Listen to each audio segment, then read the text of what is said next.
George Kilpatrick, inspiration for the nation, celebrating people we feel good about. So glad you could be on the program today, and so glad to always know that I can count on you. I am your angel of inspiration, helping you to understand and dissect all of the great things that are happening in our community and some of the things that we need to be aware of. Of course, it's election season. We have a lot to be mindful of. And I heard something that was really crazy today, which is that there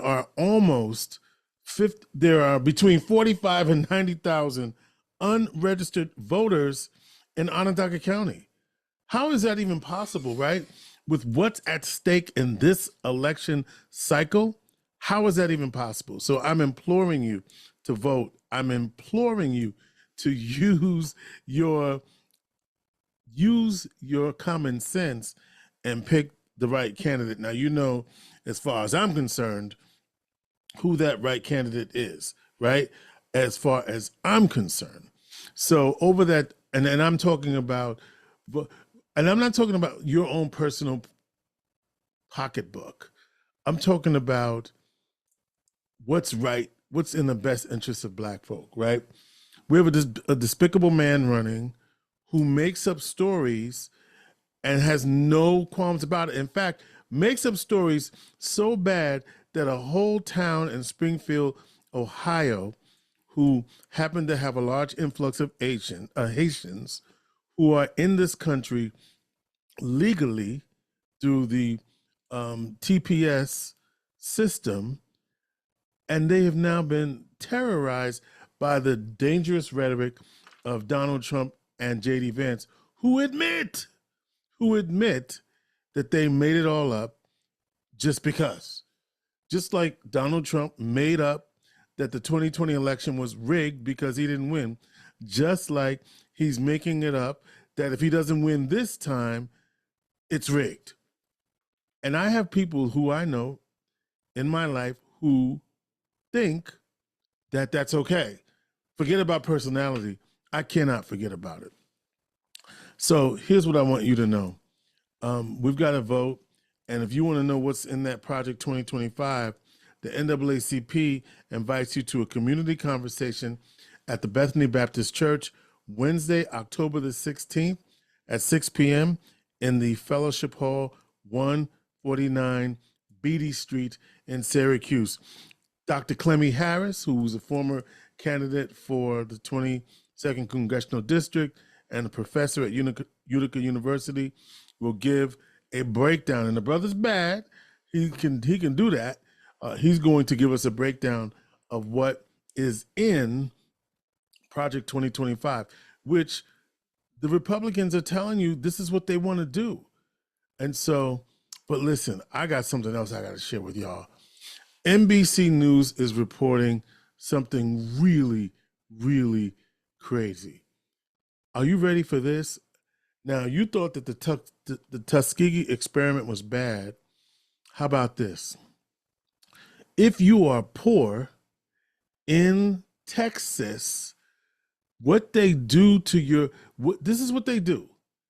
They will cut up your body and lease it out for profit. Here's the reporting by NBC News. Long before his bleak final hours when he was struggling with mental illness and lived mostly on the streets, Victor Carl Honey joined the Army, serving honorably for nearly a decade. And so when his heart gave out and he died alone 30 years later, he was entitled to a burial with military honors. Instead, get this, without his family's consent or knowledge, the Dallas County Medical Examiner's Office gave his body to a state medical school where it was frozen, cut into pieces, and leased out across the country. A Swedish medical device paid $341 for his severed right leg. A medical education company spent $900 to send his torso to Pittsburgh, and so trainees could practice. The U.S. Army paid $210 to use a pair of bones from his skull to educate military medical personnel, and on it goes. So in the name of scientific advancement, clinical education, and fiscal expediency, the bodies of the destitute and poor in the DFW Dallas-Fort Worth region have been routinely collected from hospital beds, nursing homes, and homeless encampments and used for training or research without their consent and often without the approval of any survivors, according to NBC News. Now, the veteran I described earlier, who died in September 2022, is one of about 2,350 people whose unclaimed bodies have been given to the Fort Worth-based University of North Texas Health Science Center since 2019 under agreements with Dallas and Tarrant counties.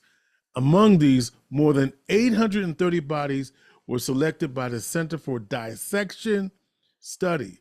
After the med school and other groups were finished, the bodies were cremated and in most cases interned at area cemeteries or just scattered at sea. Some had families who were looking for them. For months, as NBC News reported for the story, the Health Science Center officials defended their practice, arguing that using unclaimed bodies was essential for training future doctors. But on Friday, after reporters shared detailed findings of the investigation, the center announced it was immediately suspending its body donation program and firing the officials who led it. Now, let me just get this straight. So if you did not go down to the morgue and claim your body in enough time, it was collected by the medical examiner and then leased without your knowledge as a family member. How gruesome is that? The center said it was also hiring a consulting firm to investigate the program's operations. So what do we need to know? As a result of the information brought to light through your inquiries, it's become clear that failures existed in the management and the oversight of the University of North Texas Health Science Center's willed body program, the statement said. This program has been going on for 5 years and y'all just figuring it out that there's some issues there? 5 years? The program has fallen short of standards we expect, care, and the professionalism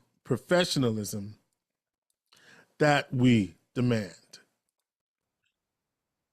But if you think this was just in Texas, no. According to NBC News, Mississippi had repeatedly failed to notify families of their loved ones' deaths before burying them in paupers' graveyards. That investigation led to reporters to North Texas, where officials had come to view the unclaimed dead not as a costly burden, but as a resource. And before the sudden shuttering of the program last week, the Health Science Center's body business flourished.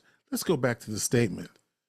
As a result of information brought to light through your inquiries, it's become clear that failures existed in the management and oversight of the University of North Texas Health Science Center's willed body program, the statement said. So on paper, the arrangements with Dallas and Tarrant counties offered a pragmatic solution to an expensive problem.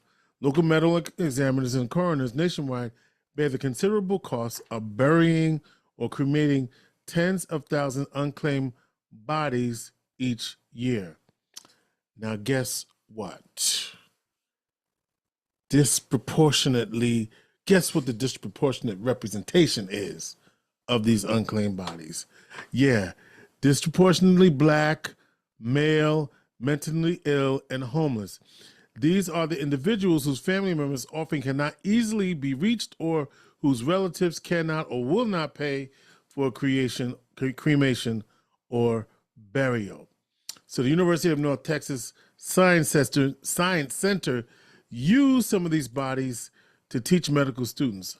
Others like Honey, the veteran we mentioned at the top of this, were parceled out to for-profit medical training and technology companies, including Johnson & Johnson, Boston Scientific, and Medtronic, that rely on human remains to develop products and teach doctors how to use them.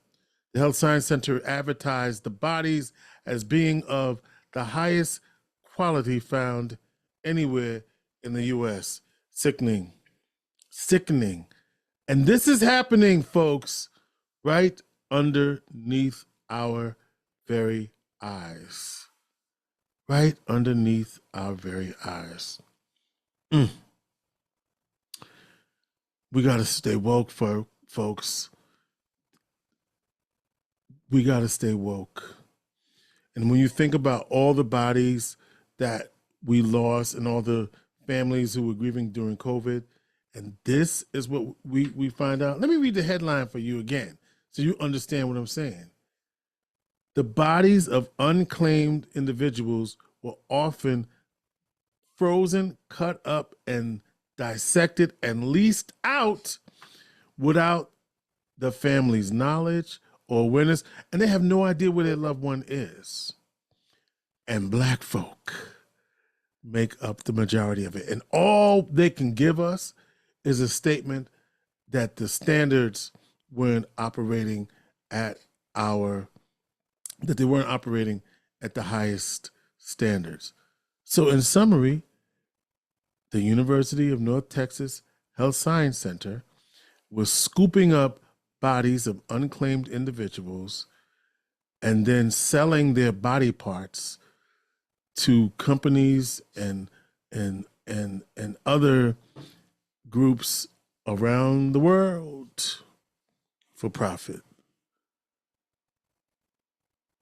Yeah, it happened.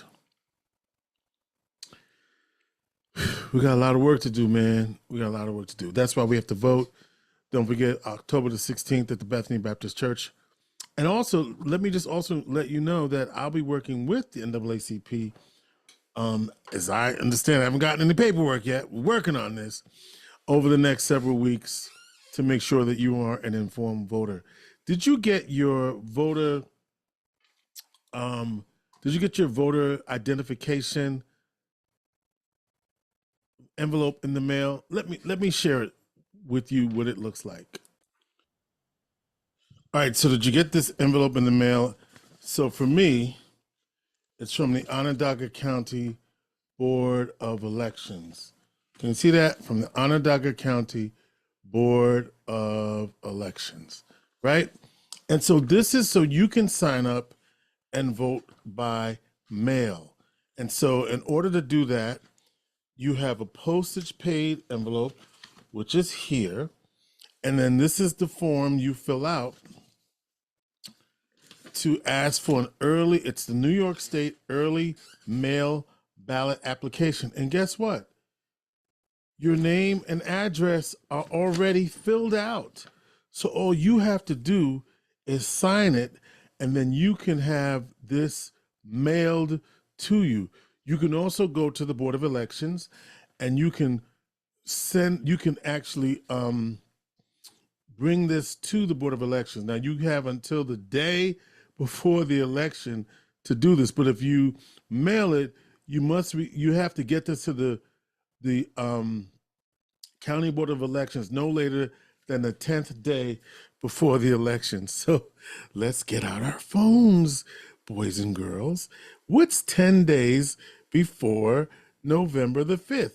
So we're going to get the calendar out so we don't make a mistake. And what's 10 days before the November 5th?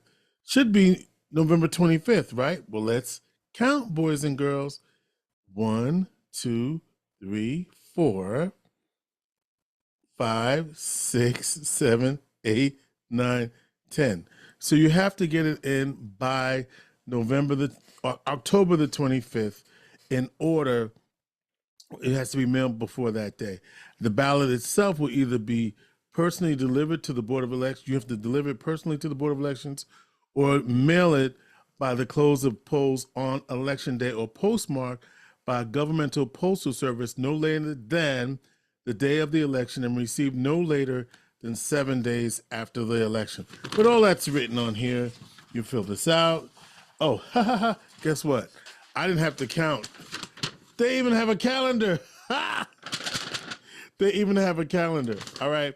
And so be aware of these deadlines. We recommend that you mail your ballot request form by the 19th.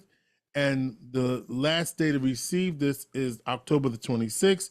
And then the ballot must be postmarked by Election Day. See, I'm doing all this counting on a calculator, but this is why you have to look at this and get this in. So you can request a mail-in ballot no matter where you live. And that's why it's important to get this election. All right. Don't forget the NAACP has voter education drives, and they're doing phone banking and getting out the vote so that we are informed as an electorate. All right. I'm George Kilpatrick, Inspiration for the Nation, and I know I started this off with a wild story about how they're cutting up and leasing out bodies without family permission at the University of North Texas Health Science Center. That means we have to ask questions, folk. We got to ask questions. We got to ask questions. And just like the Tuskegee experiment, it seems like it's happening to us all over again. George Kilpatrick, Inspiration for the Nation.